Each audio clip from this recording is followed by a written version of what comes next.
Welcome to my YouTube channel knowledge with Max. Students, आज हम पढ़ेंगे Punjab Prevention of Hoarding act 2020। सबसे पहले हमने देखना है ये इन्फोर्स्ड कब हुआ।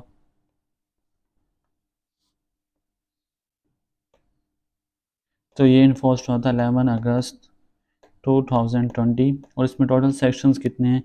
18 हैं टोटल सेक्शंस। ठीक है, अब इसमें जो इंपॉर्टेंट सेक्शंस हैं हम वो सारे कर लेते हैं। हमें पता है सबसे पहला जो सेक्शन होता है उसमें आता है डेफिनेशंस, बाज़ में कुछ में होता है शॉर्ट टाइटल्स वगैरह। सेक्शन नंबर 2 है ये हमारे पास डेफिनेशंस। कुछ इंपॉर्टेंट डेफिनेशंस हैं इसमें, जैसे अगर हम इसमें बात करें आर्टिकल की, ठीक है, any item listed in the schedule, जितने भी शेड्यूल में लिस्टेड है जैसे वीट है, शुगर है, वो सारे आर्टिकल के अंदर शामिल होते हैं। नंबर 2 पे हमारे पास है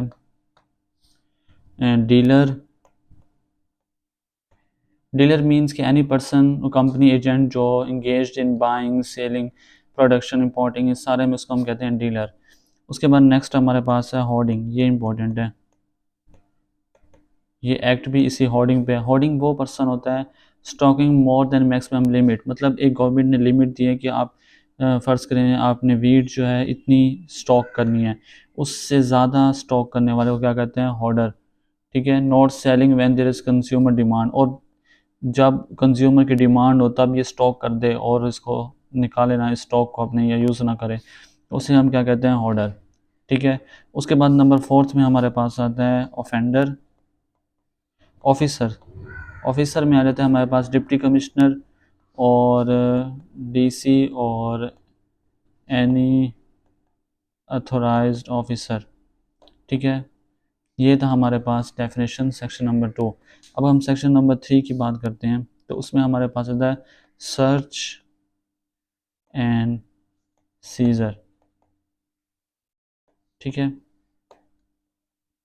अब इसमें ये है जैसे हमने कहा है कि ये होर्डिंग वाला जो होता है ये तो स्टॉक कर लेता है अपने पास, और जब कंज्यूमर की नीड होती है तो तब ये सेल नहीं करता। अब इसकी पनिशमेंट क्या है?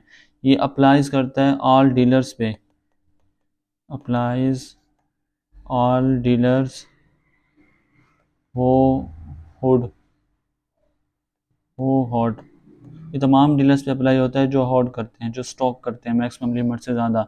इसकी पनिशमेंट है जी, पनिशमेंट है up to 3 years imprisonment, plus fine कितना होता है?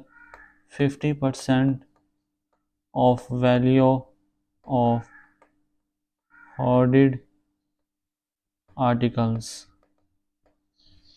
वैल्यू ऑफ आर्टिकल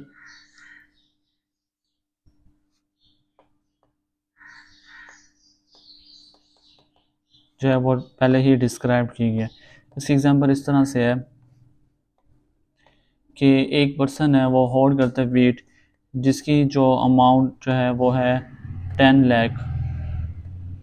ठीक है, अब इस पे फाइन कितना होगा? 50,000, 5 लाख। ठीक है, 50% इस पे फाइन होगा। नेक्स्ट हमारे पास है इंपॉर्टेंट सेक्शन नंबर 4, ये भी सर्च एंड सीजर में आ जाता है।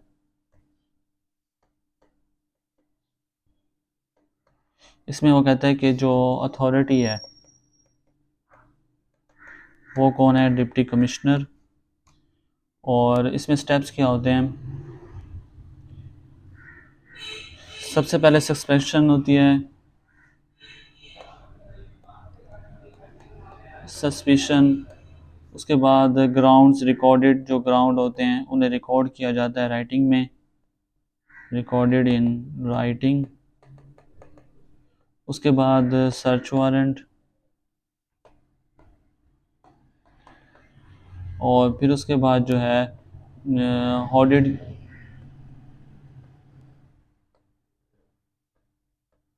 हॉर्डेड आइटम्स को सील कर दिया जाता है। ठीक है, अब उसके बाद है सेक्शन नंबर 5, ऑक्शन ऑफ। जैसे हमने प्राइस कंट्रोल में पढ़ा था उसी तरह से इसमें भी ऑक्शन ऑफ सीज्ड आर्टिकल्स। इसमें क्या होता है, सीज गुड्स जो होते हैं sold by public option prescribe. सबसे पहले जो है प्रोसीड डिपॉजिट इन, जो प्रोसीड जो होती है वो कहाँ पे डिपॉजिट होती है, इनको ऑक्शन करने के बाद जो प्रोसीड जो पैसे होते हैं वो कहाँ पे डिपॉजिट होते हैं, नेशनल बैंक ऑफ पाकिस्तान। ठीक है, अगर तो वो इक्विटेड है देन इसको रिटर्न कर दिए जाते हैं, अगर कन्विक्टेड है तो फिर क्या होता है, गवर्नमेंट के पास रहते हैं।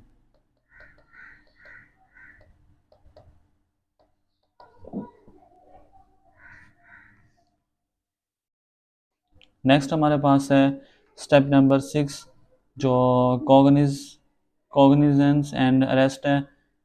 इसमें मजिस्ट्रेट का भी रोल होता है, उसके बाद अरेस्ट होता है। अच्छा, इसमें हम देख लेते हैं सेक्शन नंबर 6 कि वो ये कहता है कि अगर जो है ऑफिसर ने अरेस्ट किया होर्डिंग शॉपकीपर को विदाउट वारंट,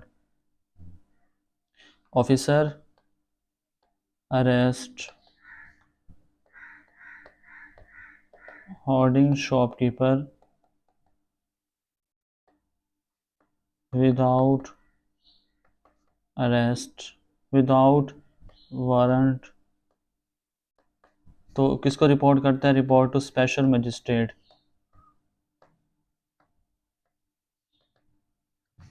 स्पेशल मजिस्ट्रेट। ठीक है, स्टेप 7 हमारे पास क्या है, ऑफेंसेस बाय कॉरपोरेशन। अगर कंपनी करती है तो वो सारे लेबल हैं, अगर एग्जाम्शन लैक ऑफ नॉलेज की वजह से करते हैं तो वो जो है उसको माफ़ कर दिया जाता है। अच्छा, फिर उसके बाद रिवार्ड भी होता है कि अगर कोई reward for informers, section number 10 में आ जाता है हमारे पास award for reformers, award for informers कि जो इन्फॉर्म करते हैं कि इन्होंने इतना स्टॉक किया हुआ है, उसको कितना होता है 10% अपॉन कन्विक्शन। अगर तो इक्विटल हो गया तब तो इसको इन्फॉर्मर को कुछ भी नहीं मिलेगा, तो इस पे इसको मिलता है upon conviction.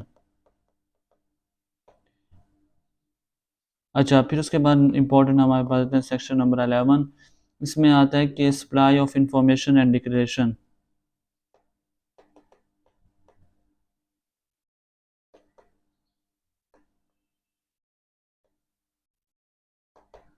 Supply of information and declaration, इसमें क्या होता है, dealer must provide complete info on production purchase. Officer जो है वो डिमांड कर सकता है declaration of stock, verify record कर सकता है। तो ये सारा जो है इसके अंदर सेक्शन के अंदर डिस्क्राइब किया गया। उसके बाद स्पेशल प्रोविजन, ये है हमारे पास सेक्शन नंबर 12।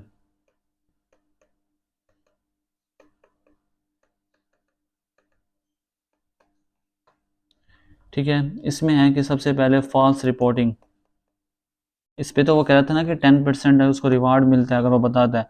अगर वो फॉल्स रिपोर्टिंग करता है कोई भी, तो इसके बाद हमारे पास या failure to disclose, false reporting या फेलियर टू डिस्क्लोज, कि वो जो उसने स्टॉक किया हुआ है आइटम उसके बारे में वो रिपोर्ट नहीं देता। जैसे सेक्शन नंबर 11 में है कि वो अपने पास जो है वो सारा प्रूफ रखेगा, कि वेरीफाई रिकॉर्ड्स रखेगा, require names of suppliers and buyers, everything will be in his books. ठीक है, उसके बाद नेक्स्ट हमारे पास 12 जो आता है वो आता है हमारे पास false reporting and failure to disclose. अब इसमें कौन लायबल होगा, इसमें लायबल सारे होंगे, डीलर्स होगा, स्टोरेज ऑनर होगा, मैनेजर होगा, एजेंट होगा। ऑफेंसेस कौन से होते हैं, ये फेलियर टू गिव, कि उसने एक तो इंफॉर्मेशन नहीं दी, फॉल्स इंफॉर्मेशन दी है। अब इसकी पनिशमेंट होती है up to 3 years, 3 years punishment होती है, और फाइन होता है 10 लाख। ठीक है, ये आपने याद रखना कि फॉल्स इंफॉर्मेशन में कितना होता है। और उसके बाद हमारे पास सेक्शन नंबर 13 जो है हमारे पास वो है प्रोटेक्शन ऑफ एक्शन टेकन।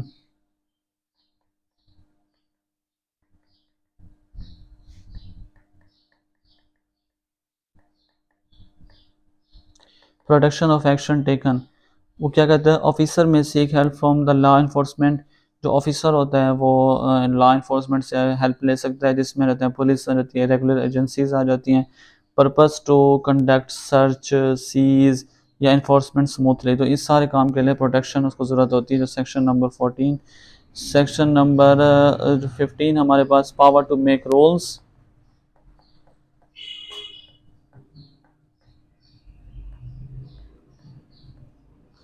और उसके बाद हमारे पास किसके पास पावर होती है? गवर्नमेंट के पास, बाय ऑफिशियल नोटिफिकेशन। उसके बाद द एक्ट ओवर राइड्स और द लॉज। सेक्शन 17 है पावर टू अमेंड। और नेक्स्ट हमारे पास है सेक्शन 18, जो हमारे पास है रिपील। अच्छा, रिपील में क्या है? रिपील लॉ कौन सा है? Punjab Prevention of Hoarding act 2020। Validity इसकी है कि all actions taken under this ordinance deemed valid under this act. अब इस पेज पे हम पूरा इसको समराइज कर देते हैं, ठीक है, जो हमने सारा पढ़ा। सबसे पहले अगर तो है कोई ऑफेंस करता है, ठीक है, ये है सेक्शन 3, इसमें है ऑफेंस। तो इस पे ऑफेंस पे इसको कितनी वो होगी, इसको सज़ा जो होगी एक तो या तो 3 years या जो है 50% value of hoarding. Hoarding offence है ये, मैक्सिमम लिमिट से ज़्यादा। और इसमें आपने इम्पोर्टेंट याद रखना है कि 5 कि ऑक्शन जो होगी उसकी वैल्यू कहाँ पे डिपॉजिटेड होगी? एनबीपी में, नेशनल बैंक ऑफ पाकिस्तान में, ठीक है। उसके बाद समरी ट्रायल जो होता है विद इन 30 days होता है। अपील किसको कर सकता है? डिस्ट्रिक्ट एंड सेशन जज विद इन 30 days। इन्फॉर्मर जो होता है उसको कितनी मनी रिसीव होती है? इन्फॉर्मर 10%। और अगर इसकी पनिशमेंट होगी तो वो कितनी होगी? 3 years 10 लाख, ठीक है। ये था हमारे पास फास्ट रिपोर्टिंग पे। ये हमारे पास सेक्शन आ जाता है सेक्शन नंबर 12, फास्ट रिपोर्टिंग। ये था हमारे पास Punjab hoarding act 2020। Thank you so much for watching this video. Stay tuned for the next video.